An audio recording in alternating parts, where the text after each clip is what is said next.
Good morning बच्चों, मैं अभिषेक मिश्र, PGT chemistry. आज 12th क्लास के लिए केमिस्ट्री का लास्ट चैप्टर लेकर, जिसका नाम है बायोमोलिक्यूल्स। आप सबको पता है कि बोर्ड की डेट डिसाइड हो गई है कि मार्च में आपके प्रैक्टिकल होने हैं और मई में 4 मई से आपका बोर्ड का एग्ज़ाम होना है। तो अगली 2-3 क्लासों में मैं ये बायोमोलिक्यूल्स का चैप्टर कंप्लीट कर दूंगा। हम फिर प्रैक्टिकल की बात करेंगे थोड़ी बहुत, और अगर हो सकता है स्कूल खुल जाए तो आप स्कूल में आकर और कंफर्टेबल फील कर सकते हैं। तो आइए शुरुआत करते हैं आज का टॉपिक हमारा बायोमोलिक्यूल्स, जिसमें हमें कार्बोहाइड्रेट की स्टडी आज करनी है। बायोमोलिक्यूल्स हमारी बॉडी में कई सारे होते हैं। कार्बोहाइड्रेट्स है, प्रोटीन्स है, विटामिन्स है, एंजाइम्स है, हार्मोन्स है, डीएनए है, आरएनए है, न्यूक्लिक एसिड जिसे बोलते हैं। इन सब में से काफ़ी सारी चीज़ें अब हट गई हैं। अब हमें केवल कार्बोहाइड्रेट पढ़ना है, प्रोटीन पढ़ना है और डीएनए आरएनए पढ़ना है। कार्बोहाइड्रेट में भी डाइसेकेराइड्स, ट्राइसेकेराइड्स, ओलिगोसेकेराइड्स और पॉलीसेकेराइड्स हमें नहीं पढ़ने हैं, हमें सिर्फ मोनोसेकेराइड्स पर कंसंट्रेट करना है। तो सबसे पहले मैं आपको बता दूं कि कार्बोहाइड्रेट्स का वर्ड कहां से आया और इसका मतलब क्या है। आप उसको 2 पार्ट में डिवाइड कीजिए, कार्बो प्लस हाइड्रेट्स। इन्होंने कहा कि hydrates of carbon is called carbohydrates. इसका जो फॉर्मूला दिया गया CH2, H2 मतलब hydrates, hydrates of carbon is called carbohydrates. अब अगर आप चाहें यहां देख सकते हैं X और Y सेम भी हो सकते हैं और डिफरेंट भी हो सकते हैं। एक एग्जांपल लेकर हम आपको दिखाते हैं कि अगर हम C6H12 और O6 को इसमें डिसाइड करें तो आएगा C6H2O का, यानी ग्लूकोज जो आपका मोनोसेकेराइड्स है, ये मोनोसेकेराइड्स का स्ट्रक्चर है, मॉलिक्यूलर फार्मूला है। इसमें X की वैल्यू भी 6 है और Y की वैल्यू भी 6 है। यहां पर ये कार्बोहाइड्रेट के स्ट्रक्चर को कंप्लीटली प्रूव कर रहा है कि हाँ, hydrates of carbon is called carbohydrate. अगर दूसरा एग्जांपल ले C12H22O11, तो यहां पर आप देख सकते हैं इसे C12H2O, यहां पर आ जाएगा 11। अब इसको देख लीजिए, यहां पर X की वैल्यू 12 है और Y की वैल्यू 11 है, यहां पे इक्वल नहीं है। अब इसे मल्टीप्लाई कर लेंगे 11 का, तो 11 2 22 और ये 11 हो जाएगा। C12H22O11 ये आपका एक तरह से ओलिगोसेकेराइड्स है, जो हमारे सिलेबस में अभी नहीं है। हम सिर्फ कोशिश कर रहे हैं ये प्रूव करने की hydrates of carbon is called carbohydrate. But ये डेफिनेशन सही नहीं मानी गई। क्यों? क्योंकि कुछ ऐसे मॉलिक्यूल्स भी थे केमिस्ट्री में, देखिएगा CH3COOH, सब जानते हैं कि ये आपका इथेनोइक एसिड है, एसिटिक एसिड है, इसी को विनेगर कहते हैं। इसके फार्मूले को अगर हम रिप्रेजेंट करें तो C2H4O2 आता है और इसमें C2 हो जाएगा और H2O का भी 2 हो जाएगा। X = Y और दोनों की वैल्यू 2 के इक्वल होगी। ये कार्बोहाइड्रेट के फार्मूले को तो सेटिस्फाई कर रहा है, लेकिन सारे बच्चे जानते हैं कि ये कार्बोहाइड्रेट्स नहीं है। इसलिए हाइड्रेट्स ऑफ कार्बन की डेफिनेशन जो है वो पूरी तरह से सही नहीं मानी गई। फिर क्या कहा गया, कार्बोहाइड्रेट्स क्या होते हैं? उन्होंने कहा ऑप्टिकली एक्टिव पॉलीहाइड्रोक्सी एल्डिहाइड्स और कीटोन्स, उन्हें कहेंगे carbohydrates. Optically active polyhydroxy aldehydes और कीटोन्स, ऐसे मॉलिक्यूल्स को हमने कार्बोहाइड्रेट कहा। अब आप बात करते हैं इसकी क्लासिफिकेशन की। तो carbohydrate is classified into monosaccharides, oligosaccharides and polysaccharides. Oligosaccharides और पॉलीसेकेराइड्स हमें नहीं पढ़ना है। Monosaccharides are simplest carbohydrates which cannot be hydrolyzed further. C6H12O6 is the formula of simplest carbohydrate. इसके हम हाइड्रोलिसिस फिर नहीं कर सकते हैं। ओलिगो में क्या था, डाइसेकेराइड्स, ट्राइसेकेराइड्स, उनकी हाइड्रोलिसिस करते हैं तो 2 मोनोसेकेराइड निकलता है तो डाइसेकेराइड बोलेंगे, 3 निकलेगा तो ट्राइसेकेराइड बोलेंगे और ढेर सारे निकलेंगे तो उसे पॉलीसेकेराइड बोलेंगे। जो हमें नहीं पढ़ना, हमें सिर्फ मोनोसेकेराइड पर अपनी स्टडी कंसंट्रेट करनी है। मोनोसेकेराइड्स में भी on the basis of functional group, कई सारे बच्चे बोलते हैं कि कीटो और फ्रक्टोज और ग्लूकोज दोनों का फार्मूला होता है C6H12O6। फिर दोनों में डिफरेंस क्या है? डिफरेंस इज कि ग्लूकोज में एल्डिहाइड फंक्शनल ग्रुप होता है और फ्रक्टोज में कीटोन फंक्शनल ग्रुप होगा। उसके बारे में हम थोड़ा सा डिस्कशन करेंगे आपसे। वही हम समझना चाहते हैं कि अगर एल्डिहाइड फंक्शनल ग्रुप है और कार्बन 6 है, उसे बोलेंगे एल्डोहेक्सोज। एल्डोहेक्सोज, एल्डो मतलब एल्डिहाइड, हेक्सोज मतलब 6 कार्बन। एल्डोकीटोज, ये गलत लिखा हुआ है बच्चों, इसके लिए सॉरी, यहां पर होगा कीटोहेक्सोज, ये टर्म ही गलत है, यहां आएगा ketohexose. Number of carbon atom is 6 और functional group is ketone. This represent glucose, this represent fructose. अब हम बात करते हैं एल्डोहेक्सोज में। अगर नंबर ऑफ कार्बन एटम 6 से कम हो, 5 हो तो एल्डोपेंटोज, 4 हो एल्डोटेट्रोज, 3 हो एल्डोट्राइओज।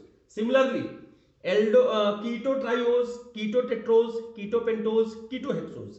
बस हमें केवल स्टडी किसकी कितनी करनी है, एल्डोहेक्सोज की और कीटोहेक्सोज की, जो रिप्रेजेंट कर रहा है सिंपली ग्लूकोज और फ्रक्टोज को। तो ग्लूकोज और फ्रक्टोज के बारे में बात करने से पहले हम आपको डी और एल कॉन्फ़िगरेशन के बारे में बताना चाहते हैं। ये हमारा ट्राई CHO, CHOH, CH2OH, इसे बोलते हैं ग्लिसरल्डिहाइड। क्या बोलते हैं, ग्लिसरल्डिहाइड। सबसे सिंपलेस्ट यानी ट्राइओज हम बोल सकते हैं, या हेक्सोज की जगह ट्राइओज, और एल्डिहाइड ग्रुप में बोल सकते हैं aldotriose. This is the example of aldotriose. और इन्होंने क्या कहा, इसी के कन्फ्यूजन को आप ध्यान से समझिए कि अगर CHO, COH, H, CH2OH, सबसे नीचे वाले कार्बन के ठीक ऊपर वाला कार्बन, अगर इसमें OH राइट हैंड साइड है तो बोलेंगे डी ग्लिसरल्डिहाइड। क्या बोलेंगे, डी ग्लिसरल्डिहाइड। और अगर यही उल्टा कर दिया जाए, इधर H हो जाए इधर OH हो जाए, same situation, this is said to be L form, L form of glyceraldehyde. तो सिमिलरली ग्लूकोज और फ्रक्टोज में भी हम देखेंगे कि सबसे नीचे वाले कार्बन के ठीक ऊपर वाला carbon OH right hand side है तो D form, left hand side है तो L फॉर्म। इसी को हम डिस्कशन कर सकते हैं ग्लूकोज और फ्रक्टोज के स्ट्रक्चर में। हमें ज्यादातर डी फॉर्म की ही स्टडी करनी है। हमारे सिलेबस में डी फॉर्म की ही रिएक्शंस है, एल फॉर्म के बारे में ज्यादा इंफॉर्मेशन 12th क्लास में नहीं दिया हुआ। लेकिन कन्फिगरेशन बताने के लिए जब कहा गया तो आप समझ लीजिए कि सबसे नीचे वाला कार्बन जहां पर CH2OH लिखा है 1 डिग्री एल्कोहल है, उसके ठीक ऊपर वाले कार्बन में जहां 2 डिग्री एल्कोहल है ऑप्टिकली एक्टिव है। Right hand side OH D form, left hand side OH L form. इसे यहां कंप्लीट करते हैं। अब हम बात करते हैं ग्लूकोज की। जो ग्लूकोज का स्ट्रक्चर है उसके बारे में जरा हम आपसे बात कर लें। 6 कार्बन से मिलकर बना होता है ग्लूकोज का स्ट्रक्चर, C6H12O6। इसका जो फर्स्ट कार्बन होता है वो एल्डिहाइड होता है,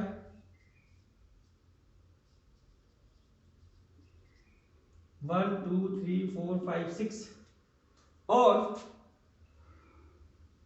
बीच के जो 4 कार्बन होते हैं ये ऑप्टिकली एक्टिव होते हैं। यहां पर H और OH का कन्फिगरेशन होता है।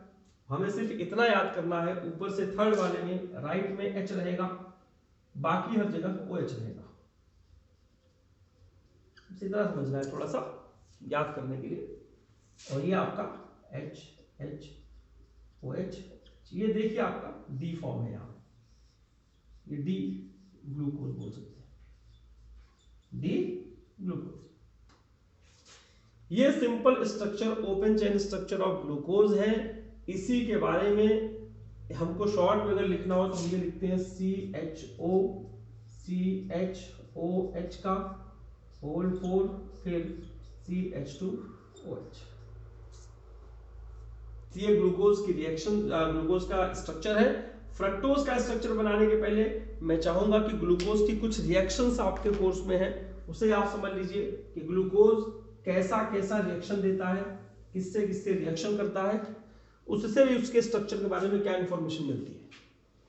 इन्होंने कहा कि अगर हम ग्लूकोज का रिडक्शन HI से कराएं, पहली रिएक्शन प्लीज समझिएगा, ग्लूकोज का रिडक्शन अगर हम HI से कराएं, रिड्यूसिंग एजेंट है, तो ये एन हेक्सेन बनाता है। क्या बनाता है?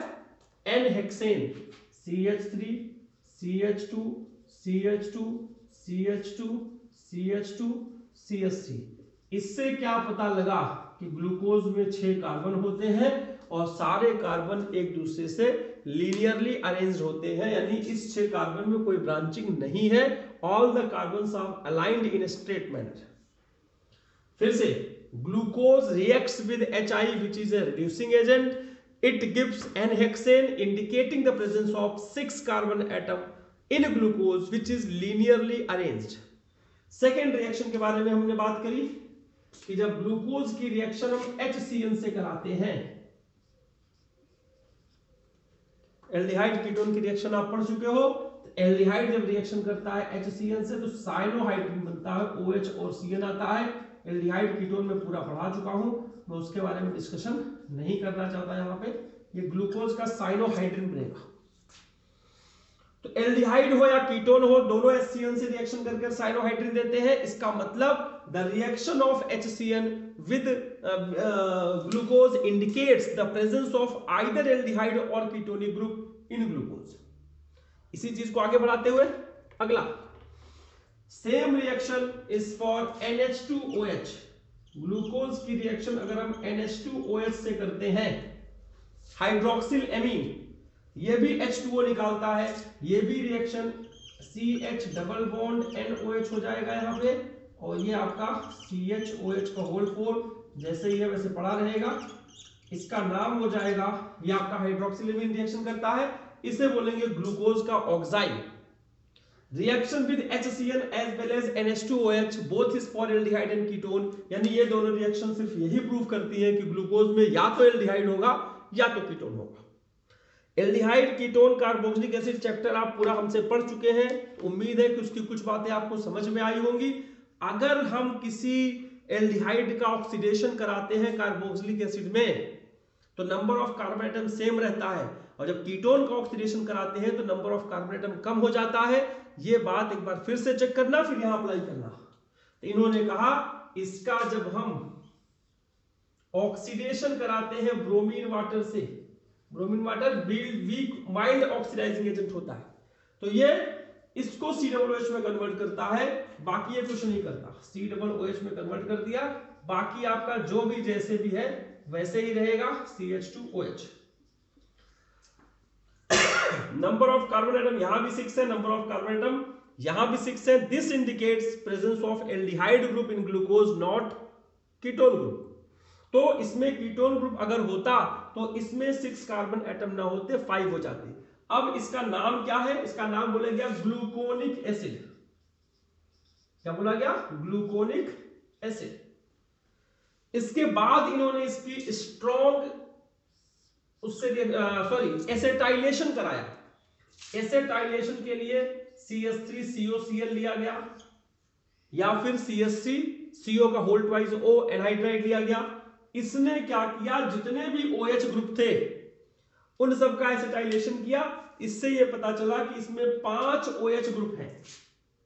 CHO ये हो गया, COH हट गया, COCH3 ये आपका 4 बार आ गया, यहां तो H है ही, ये आपका 4 बार, और लास्ट वाले में भी CH2O.COCH3 ये 5वीं बार। तो penta acetyl glucose, derivatives of glucose बना जब ग्लूकोज का ऑक्सीडेशन कराया गया। The formation of penta acetyl glucose on acetylation indicates the presence of 5 alcoholic group which may be primary और सेकेंडरी। टर्सरी नहीं हो सकता क्योंकि यह स्ट्रेट चेन आई है, स्ट्रेट चेन में कभी 3 डिग्री अल्कोहल नहीं होता। तो इन्होंने कहा कि रिएक्शन विद CH3COCl या on acetylation glucose gives penta acetyl, penta derivatives of glucose, penta acetyl derivatives of glucose indicating the presence of 5 OH group which may be 1 degree और 2 डिग्री। जब इसका स्ट्रॉन्ग ऑक्सीडेशन कराया गया HNO3 से। तो ये बताया गया कि ऊपर का COOH कन्वर्ट हुआ और नीचे का COOH हो गया, बाकी जो बीच वाला है उस पर कोई फर्क नहीं पड़ा। इसे नाम दिया गया सैकेरिक एसिड। सैकेरिक एसिड बनने से क्या पता चला, ये 1 डिग्री एल्कोहल रहा होगा जो एसिड में कन्वर्ट हो गया।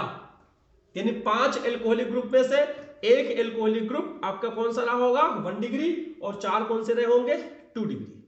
तो this is the complete derivation of structure of glucose on the basis of different reactions. इन सब रिएक्शन के बाद ये बताया गया था कि ये ग्लूकोज का स्ट्रक्चर है।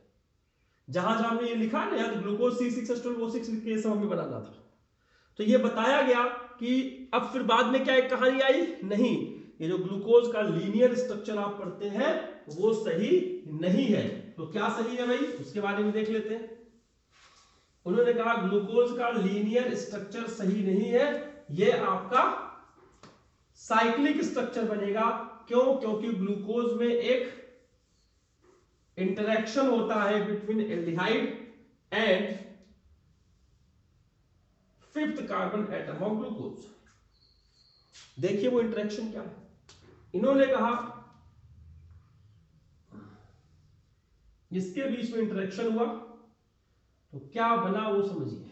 2 चीजें बनी, हम दोनों को अलग अलग दिखा रहे हैं। पहला, डबल बॉन्ड O टूट के सिंगल बॉन्ड OH हो गया, तो यहां पर आ गया COH।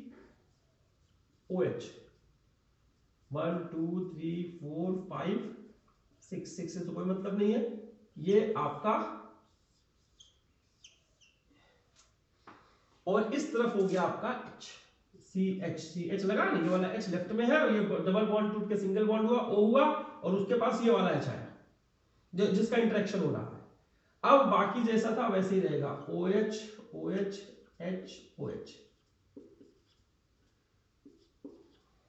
This structure of glucose is said to be alpha D glucose। क्या कहा गया, alpha D glucose. This is the anomers. और यहां पर क्या होगा, ऐसी भी पॉसिबिलिटी है, देखिए इस वाले की हम बात कर रहे हैं, फर्स्ट कार्बन एटम, और अगर यही OH जो राइट हैंड साइड गया है वो लेफ्ट हैंड साइड आ जाए तो क्या हो सकता है, देखिए उसे बोलेंगे बीटा डी ग्लूकोज। इधर कर दीजिए इसको, 2 3 4 5 6, इसे हम क्या बोलेंगे, beta D glucose.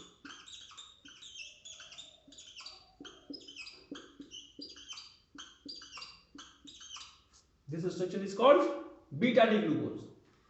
Alpha D glucose and beta D glucose is anomers of glucose.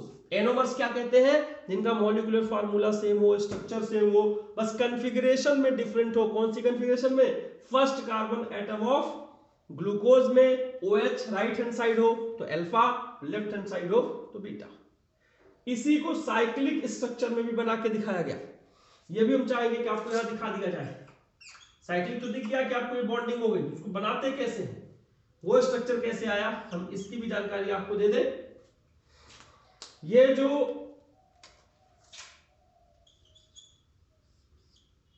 पायरोड ring होती है, इसी का डेरिवेटिव होता है साइक्लिक स्ट्रक्चर ऑफ ग्लूकोज।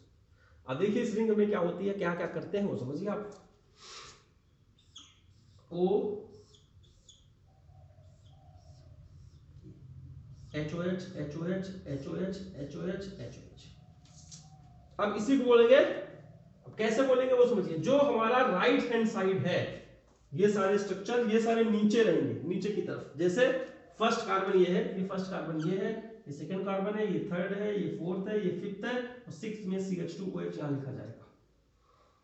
तो यहां पे क्या लगेगा, H। अब देखिएगा, राइट में H है तो नीचे लगाइए, राइट में OH है नीचे लगाइए, राइट में H है नीचे लगाइए, राइट में OH है नीचे लगाइए, और कंप्लीमेंट्री इसका जो बच गया वो ऊपर लगा दीजिए आप। तो this structure is called alpha D glucopyranose. Please समझिए इसको, क्या नाम है इसका, alpha D glucopyranose. Alpha D glucopyranose, this structure is called. ये जो साइक्लिक स्ट्रक्चर जो पायरान रिंग से डिराइव हुआ है, अगर इसमें फर्स्ट कार्बन एटम पर H नीचे है तो अल्फा डी ग्लूकोपायरानोज, अगर OH नीचे आ गया तो बोलेंगे बीटा। देखो उल्टा बोल दिया बेटा, अल्फा ये था ना, हमने बीटा का बताया, ये बीटा में H राइट हैंड साइड है तो ये बीटा डी ग्लूकोपायरानोज है, गड़बड़ी हो रही है, बीटा डी ग्लूकोपायरानोज। और अल्फा डी ग्लूकोपायरानोज कब बनेगा, जब यही OH, ये राइट हैंड साइड है, देखिए यहां पर लेफ्ट राइट हैंड साइड में H है और यहाँ पे राइट हैंड साइड में OH है, तो जब ये रिंग आ जाएगी, जो गलती हुई भाई उसके लिए सॉरी, कंफ्यूजन हो गई, HOH, this is called alpha D glucopyranose. बाकी स्ट्रक्चर आप अपने आप बना सकते हैं, बिल्कुल मुश्किल नहीं है। CH2OH H H H H देख लीजिए, यहां पर OH है, फिर OH है, फिर H है और फिर OH, कंप्लीमेंट्री आप लगा दीजिए यहां पर, ये मुश्किल काम नहीं है।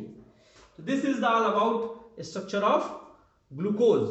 ग्लूकोज का लीनियर स्ट्रक्चर सही है या नहीं सही है, उसकी लिमिटेशंस है, जब भी साइक्लिक स्ट्रक्चर आया तो लिमिटेशन एनसीईआरटी में 2 पॉइंट है, ये मैं चाहूंगा कि आपके लिए होमवर्क रहे, आप उसको समझिए कि कैसी कौन सी रिएक्शन है जो ग्लूकोज नहीं देता, जिसके लिए बोला गया कि उसका लीनियर स्ट्रक्चर सही नहीं है। आपके लिए होमवर्क ध्यान रखिएगा कि what are the limitations of linear structure of glucose, जिससे पता चला कि इसका साइक्लिक स्ट्रक्चर भी आएगा। अब हम बात करते हैं आपके फ्रक्टोज की। तो फ्रक्टोज का भी स्ट्रक्चर देखिए कैसा होता है।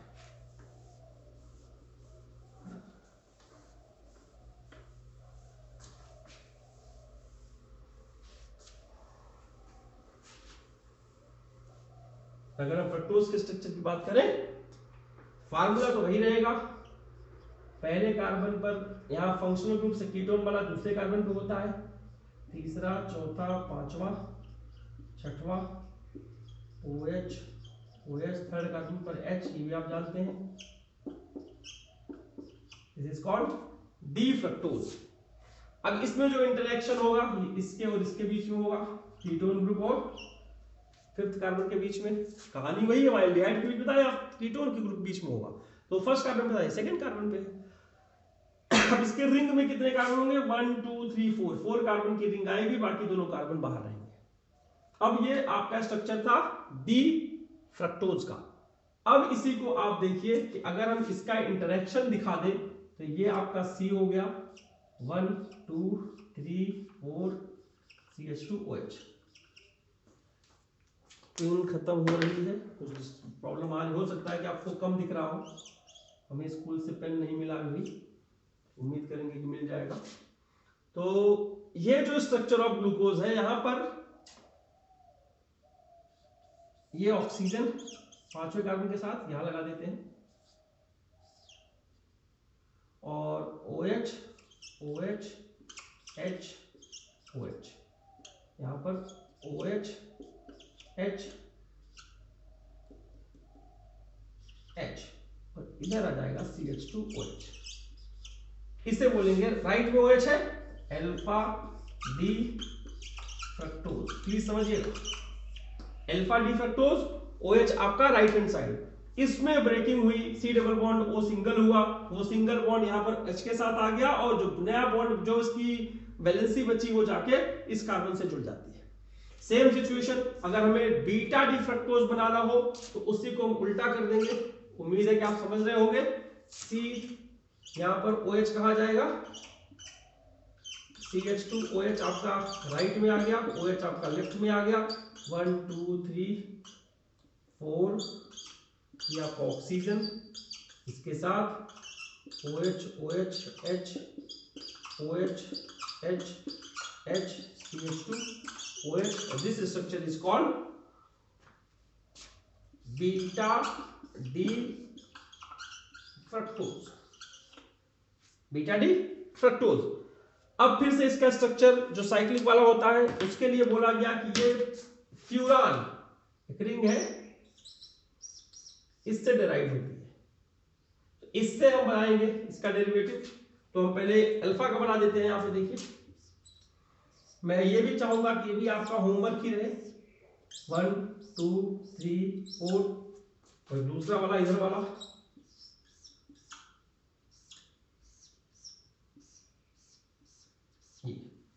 तो यहां पे देखिए आप, इसका नाम बता दूं मैं आपको पहले, बीटा डी फ्रक्टोफ्यूरानोज, बीटा डी फ्रक्टोफ्यूरानोज, और इसका नाम है अल्फा डी फ्रक्टोफ्यूरानोज। यहां पर राइट में क्या है, OH H OH, OH H OH, और लास्ट में यहां पे क्या आ जाएगा, H। अब इसमें क्या आ जाएगा, CH2OH यहां पे है, तो CH2OH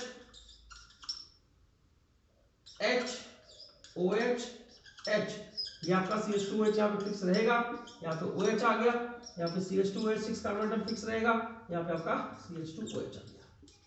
this is the first carbon atom. इसे भी हम बोलेंगे anomers of fructose. Alpha defructofuranose and beta defructofuranose are anomers of fructose in which the molecular formula structure is same. The difference, only difference is the configuration at second carbon atom. कौन सा configuration, OH वाला।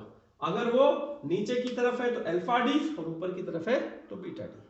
तो ये सारी information हमारी monosaccharides के बारे में थी। उम्मीद है कि आपको ये कुछ समझ में आया होगा। इंक की प्रॉब्लम होगी, हम अगली क्लास में कोशिश करेंगे स्कूल से हमें मार्कर मिल जाए या कुछ इंक मिल जाए, कोशिश करी थी, फिर से एक बार ट्राई करूंगा। और अभी आपका सिर्फ इतना होमवर्क है कि आप रिएक्शंस और स्ट्रक्चर, ग्लूकोज और फ्रक्टोज के स्ट्रक्चर और इनकी जितनी भी रिएक्शंस हैं, मैंने 6 रिएक्शन ऑफ ग्लूकोज बताई, उसे आप अच्छे से समझेंगे और करेंगे। और अगली क्लास में हम एमीन्स यानी एमीन्स नहीं, प्रोटीन का डिस्कशन करेंगे, अमीनो एसिड का, और एक छोटी सी क्लास में डीएनए और आरएनए का। तो अगली 2 क्लास में हम कोशिश करेंगे कि आपका ये सिलेबस कंप्लीट हो जाए और फिर हम प्रैक्टिकल की जितनी ज़्यादा से ज़्यादा बात कर सकें, बोर्ड के एग्जाम की बात कर सकें, अपनी तरफ से पेपर बना के दें आपको, आप उसकी प्रैक्टिस कर सकें। यही सब काम करके हम आपकी प्रैक्टिस करके आपको अच्छा कर सकते हैं। और आपकी रिस्पॉन्सिबिलिटी है कि आप थोड़ा सा अपनी लगन से, मैंने कल आपको नए साल की शुभकामनाओं में अपनी बातें कही थी, जहां आपको मोटिवेट करने के लिए मैंने एक लाइन भी बताई थी कि अब समय आपके पास कम है, बोर्ड की डेट शीट आने वाली है, एग्जाम की डेट अनाउंस हो गई है हमारे एजुकेशन मिनिस्टर के द्वारा। तो आप सबकी रिस्पॉन्सिबिलिटी बनती है कि अपने आप को कोरोना से सुरक्षित रखते हुए अपनी तैयारी जितनी भी पॉसिबल ढंग से हो सकती है, जितना आप उसे एक्सेलरेट कर सकते हैं करें, बशर्ते आप कोरोना इन्फेक्शन से जरूर बचें, सोशल डिस्टेंसिंग का पालन करें, मास्क का उपयोग करें, हैंड सैनिटाइज करें टाइम पर, और सुरक्षित रहें, और जितना हो सकता है ऑनलाइन टीचिंग के माध्यम से अपने आप को अपडेट करते रहें। आज की क्लास में बस इतना ही। धन्यवाद।